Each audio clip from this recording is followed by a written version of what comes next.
જીવનધારા વૃદ્ધાશ્રમ તારીખ 3/11/25 જીવનધારા વૃદ્ધાશ્રમ પરિવાર દ્વારા પેરાલિસિસ રિહેબ સેન્ટર અને જે ફિઝિયોથેરાપી સેન્ટર ચાલે છે, જે વડીલો છે તેમને કેમ્પસની અંદર ટ્રીટમેન્ટ આપવામાં આવે છે, પરંતુ જે બહારના સારવારથી આવે તેમના માટે બહારનું એક આ યુનિટ છે ફિઝિયોથેરાપી સેન્ટર, ભગવાન મહાવીર ફિઝિયોથેરાપી સેન્ટર.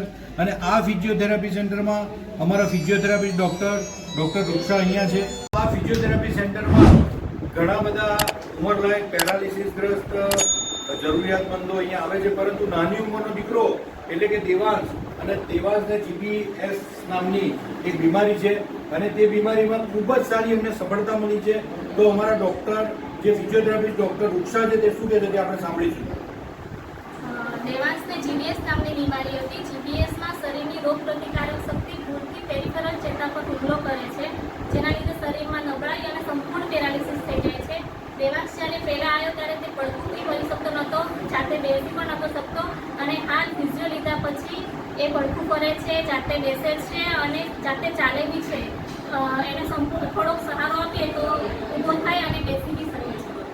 તો આજે જેના પિતાશ્રી પણ અહીંયા છે, ક્યાં નામે હતા? રમેશભાઈ પાંડે, અને તેઓ અહીંયા બાજુમાં લક્ષ્મીપુરા ગામમાં રહે છે. અને રमेशभाई, आप क्या कहते हो, बेटे को कितना फर्क पड़ा है और पहले कैसा था और अभी कैसा है?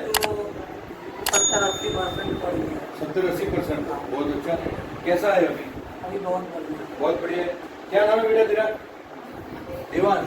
खड़ा होके चलता है? ચાલો. તો પહેલા આ દીકરો બિલકુલ ચાલી નતો શકતો દેવાંશ, અને અત્યારે હાલ ચાલતો થઈ ગયો છે. पहले बिल्कुल नहीं चलता था और यहाँ आने के बाद इतना फर्क पड़ा. बहुत अच्छा.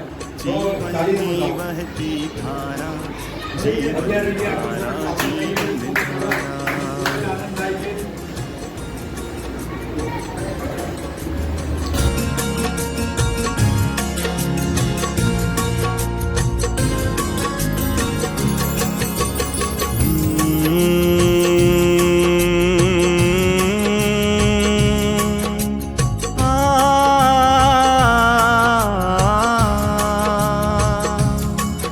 ક્યારેક વિચારું હું અહીં શાંત વાતાવરણમાં, પ્રકૃતિના ખોળે પ્રભાત પક્ષીઓના કલરવમાં.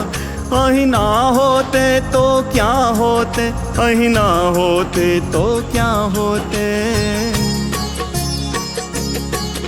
આભાર માની પરમાત્મનો, આભાર માની આપનો.